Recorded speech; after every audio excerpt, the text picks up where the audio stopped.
कि शिकायत संडा मार्क जी से हिरण्यकश्यपु ने किया और करने के बाद संडा मार्क जी ने कहा ठीक है हम ध्यान देंगे इस पे, ठीक है।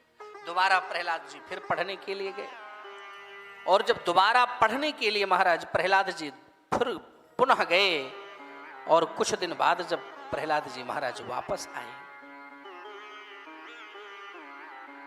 तो जब प्रहलाद जी महाराज वापस आए तो आज फिर बड़ा प्यारा प्रश्न कर दिया। किसने किया? हिरण्यकश्यपु ने। आओ बेटा आओ, आज तक तुमने सबसे सुंदर बात क्या सीखी? फिर प्रहलाद जी बोल पड़े, पिताजी आप हमेशा हमसे अच्छा अच्छा सुनते हो और मैं जब भी सुनाता हूं तो गलत सुनाता हूं। बोले नहीं सुनाओ, आज तक तुमने सबसे सुंदर बात क्या सीखी? बेटे ने सुना दिया। क्या? श्रवणम कीर्तनम विष्णु स्मरणम पाद सेवनम अर्चनम वंदनम दास्यम सख्यमात्मनिवेदनम। पिताजी भगवान के चरणों में भक्ति करने के 9 प्रकार के तरीके होते हैं। कितने? 9 प्रकार के तरीके होते हैं। पहली भक्ति कौन सी है? श्रवणम, भगवान की कथा सुनना ये पहली भक्ति है। और दूसरा कीर्तनम, कीर्तन करना ये दूसरी भक्ति है। पाद स्मरण, पाद भगवान को याद करना ये तीसरी भक्ति। और भगवान के चरण कमल की सेवा करना ये चौथी भक्ति है। यानी इसी प्रकार से 9 प्रकार की भक्तियां हैं। अगर इन 9 प्रकार की भक्तियों में हमारे जीवन में एक भी भक्ति आ जाए तो हमारा कल्याण हो जाएगा। अब की बार तो बहुत नाराज हो गए हिरण्यकश्यपु, अरे दुष्ट कहेगा, ये हमारा बेटा और हमें भी यही बार बार यही सिखा रहा है। तो अपने ही बेटे को मार डालने का विचार बनाया।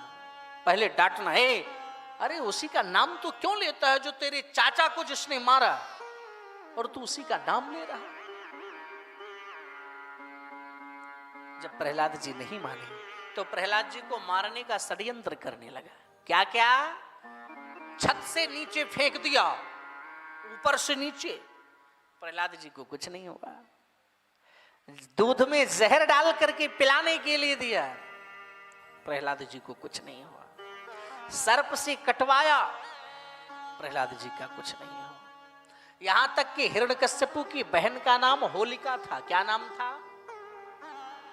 होलिका देवी लेकर के बैठ गई कि ये जल करके राख हो जाएगा, लेकिन होलिका देवी खुद जल करके राख हो गई। प्रहलाद जी बाहर चले आए और जब प्रहलाद जी को कुछ नहीं हुआ, बच गए ना होलिका देवी के चंगुल से, बच गए प्रहलाद जी। तो जितने भी प्रहलाद के मित्र मंडली थी, फ्रेंड सर्कल के लोग थे, सब प्रहलाद जी को गले लगाने लगे कि मेरा मित्र बच गया। इतनी प्रसन्नता हुई, एक दूसरे को मिठाई खिलाने लगे, एक दूसरे के गालों पर अबीर लगाने लगे, चूमने लगे। और उसी दिन से होली का त्योहार मनाया जाने लगा। मेरे भाई बहन, जिस दिन प्रहलाद बच गए होलिका देवी के चंगुल से, उसी दिन से होली का त्योहार मनाया जाने लगा। मेरे भाई बहन, तो जो प्रहलाद के सपोर्टर थे ना, फ्रेंड सर्कल के लोग, वो एक दूसरे को गले लगाते, मेरा मित्र बच गया, मेरा मित्र बच गया। और जो हिरण्यकश्यपु के सपोर्टर होते हैं ना, मैं उनकी तो बहन मर गई ना, जल के राख हो गई, तो वो तो उस दिन आप देखना होली के दिन वो नाली में पड़े मिलते हैं।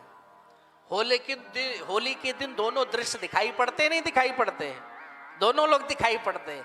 एक वो होते हैं जो प्रहलाद जी के सपोर्टर, वो एक दूसरे के गले लगते हैं, और जो हिरण्यकश्यपु की पार्टी के लोग होते हैं ना, वो नाली में पड़े मिलते हैं। मिलते नहीं मिलते होली के दिन, यानी ज्यादा पी लोगे तो नाली में ही तो रहोगे। तो भाई कहने का प्रयोजन यही है, ये दोनों दृश्य उस दिन देखने को मिलता है। हर प्रकार से प्रहलाद जी को मारने का षड्यंत्र किए, लेकिन मार नहीं पाए। अब की बार पूरे गांव को जब प्रहलाद जी कीर्तन कराने लगे तो हिरण्यकश्यप बहुत नाराज हुए और जाकर के प्रहलाद जी को गालियों की बौछार कर दी। हे दुर्विनीत मंदात्मन कुल भेद कराधमा अस्तब्धम मक्षासनोद्भूत नेस्ते त्वाध्ययमक्षयम। हे दुष्ट, हे दुर्विनीत, हे मंदात्मन, पूरे गांव को तुम भगवान नारायण नारायण नारायण करना सिखा रहे हो। आज तुझे देखता हूं कौन बचाता है मेरे कोप से।